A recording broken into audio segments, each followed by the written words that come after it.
Bridge of Echoes. The first light kissed the horizon, painting the mud houses of Kukuna village in hues of gold. This morning, however, the usual market bustle was mingled with a different kind of energy. Families, kids, and grandparents strolled together toward the ancient tree in Kukuna.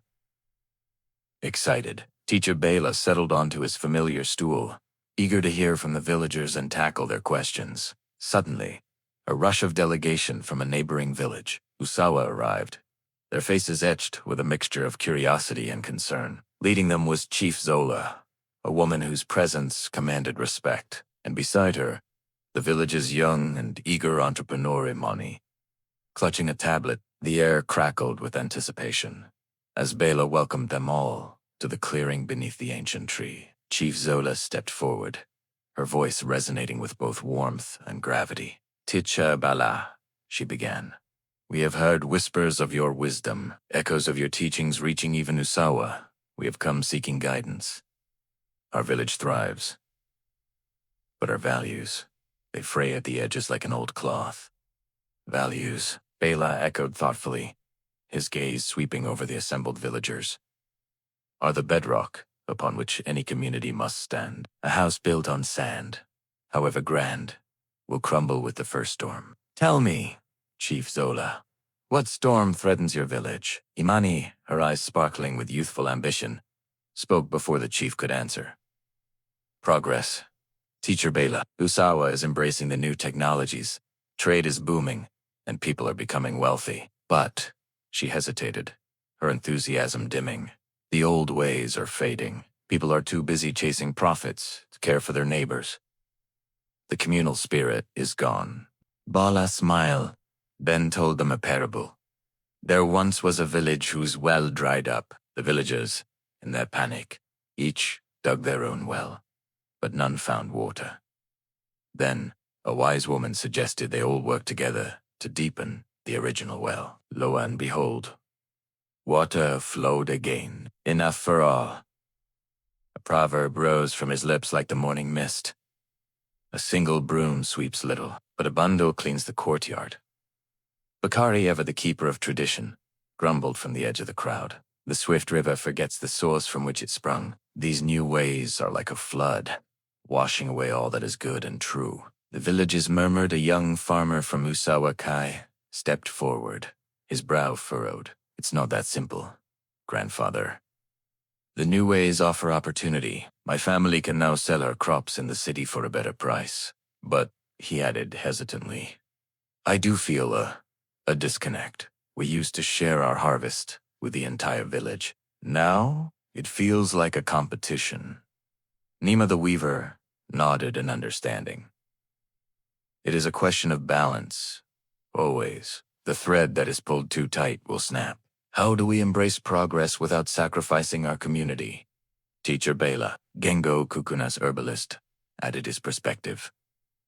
"It's like the forest. A healthy forest has many different trees, each playing its part. But if one species becomes too dominant, it chokes out the rest." Bala, listening intently, raised his hand to still the growing murmur.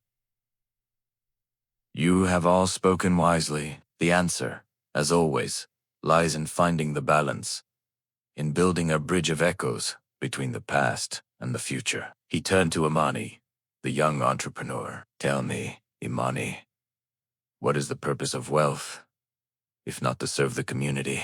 A full granary is meaningless if the neighbor's children go hungry. Can you not use your knowledge of technology to connect people, to strengthen the bonds that are fraying?" He then addressed Kai, the farmer. "Can you not use your increased profits to support those who are struggling, to revive the spirit of communal sharing? A single tree cannot make a forest." Bala then turned to Chief Zola. "Chief, you are the guardian of the village's soul. You must guide your people, reminding them of the values that define them. The drumbeat of tradition must never be silenced, even amidst the clamor of progress." He then shared a new parable.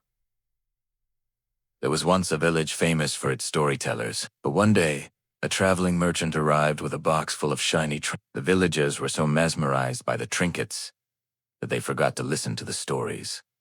The storytellers grew silent, and the village slowly lost its way. One day, a fire broke out, threatening to destroy everything. But the storytellers remembered the ancient tales of courage and resilience. They told the stories to the villagers, reminding them of their strength. Inspired by the stories, the villagers worked together to put out the fire, saving their village. The trinkets were forgotten, and the storytellers were honored once more. The villagers nodded, understanding the parable's meaning. It highlighted the importance of remembering one's roots, even in the face of distractions. Hawa, the student, spoke up, inspired by the parable. Perhaps we can use technology to share our stories.